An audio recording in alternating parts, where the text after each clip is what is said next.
ট্রেনটা লেট করায় বেশ একটু দেরি হয়ে গেল। বেরোনোর সময় সব ঠিকই ছিল, কিন্তু স্টেশনে নামতেই দেখি আকাশ কালো করে ঝড় নামছে, বিদ্যুৎ চমকাচ্ছে, প্রবল বৃষ্টি ঝরছে ঝমঝম করে। শ্বশুরবাড়ি অনেকদিন আসা হয়নি, বউ মাঝখানেই এসে উঠেছে। শাশুড়ি নাকি খুব জোর করছিল। আমার শ্বশুরবাড়িটা ছিল পদ্মা নদীর পাড়ের এক প্রত্যন্ত গ্রামে, শান্তিপুর। ট্রেন থেকে নামতেই প্রায় সন্ধ্যা, কিন্তু আকাশের ঘন কালো মেঘে ঢাকা, বোঝাই যাচ্ছে না আসলে কতটা রাত হয়েছে। স্টেশন ফাঁকা, নিঃশব্দ, নির্জন।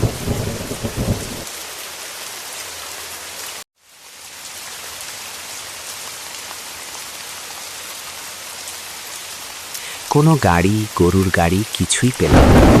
বাধ্য হয়ে ঠাকুরের নাম নিয়ে হাঁটা ধরলাম।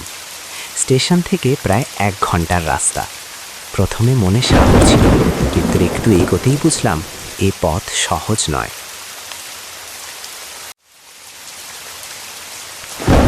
কিছু দূর গিয়ে একটা নির্জন চায়ের দোকান দেখতে পেলাম।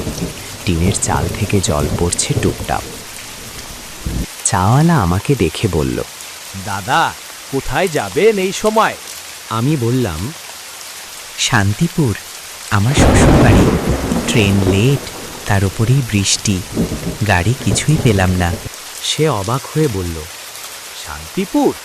এতটা রাস্তা এই অন্ধকারে হাঁটবেন? লোকজন এই সময় বেরোয় না। তার কথায় কেমন যেন একটা শীতলতা ছিল। আমি হেসে বললাম, যা কপালে আছে তাই হবে। চা খেয়ে টাকা মিটিয়ে আবার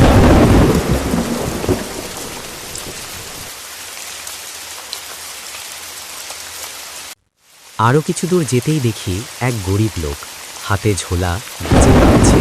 বলল, বাবু, আজকের খদ্দের পাইনি কো। একটা মাস আসে, নিয়ে নিলে আমার পেট চলবে। লোকটার চোখে এমন অসহায়তা, মনটা নরম হয়ে গেল। ঝোলার ভিতর বড় সড়ো এক রুপোলি মাছ, এখনও যেন ছটফট করছে। আমি মাছটা কিনে নিলাম।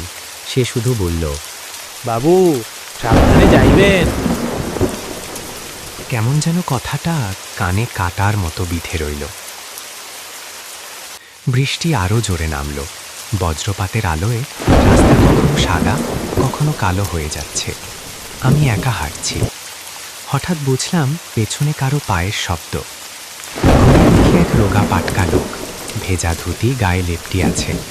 সে হেসে বলল, বাবু, এত বড় মাছ নিয়া কোথায় যাইছেন? আমি বললাম, শ্বশুর বাড়ি যাচ্ছি, ট্রেনটা লেট করেছে, ওই জন্য রাত হয়ে গেল। লোকটা আমার পেছন পেছন হাঁটতে লাগল। তার পায়ের শব্দ নেই, শুধু ছায়া। কিছুক্ষণ পর সে বলল, মাছটা খুব টাটকা দেখতেছি। আমি বললাম, হবে না, পদ্মার টাটকা ইলিশ। সে থেমে আমার দিকে তাকালো, তার চোখে কেমন অদ্ভুত শূন্যতা। আমি জিজ্ঞেস করলাম, আপনার বাড়ি কি এই গ্রামেই? সে গম্ভীর স্বরে বলল, আমি যখন যেখানে থাকি সেখানেই আমার বাড়ি।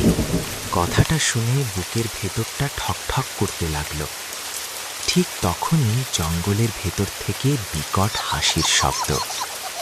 আমি আটকে উঠে বললাম, ওটা ওটা কিসের আওয়াজ?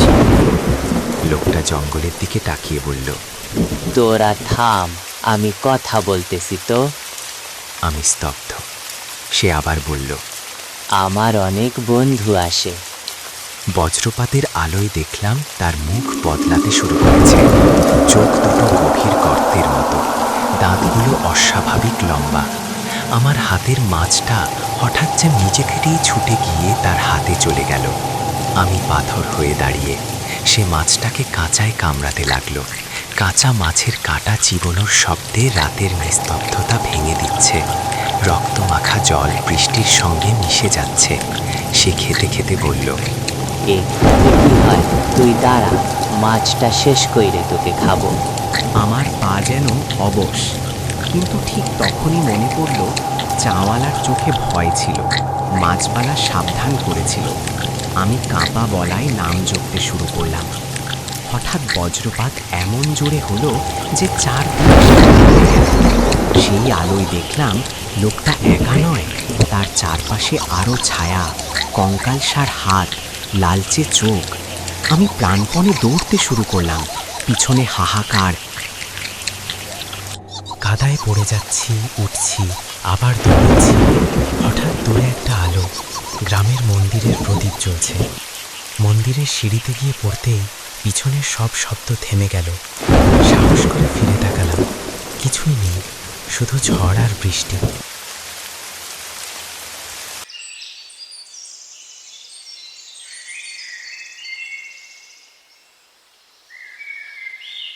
ভোরে গ্রামবাসীরা আমাকে মন্দিরের সিঁড়িতে অচেতন অবস্থায় পায়।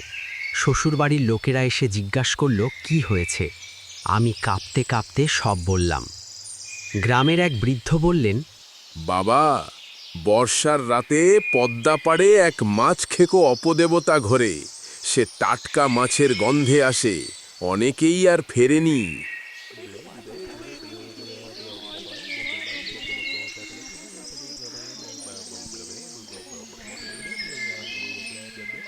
সেদিনের পর আমি আর কোনো দিন রাতে ওই পথ হাঁটিনি।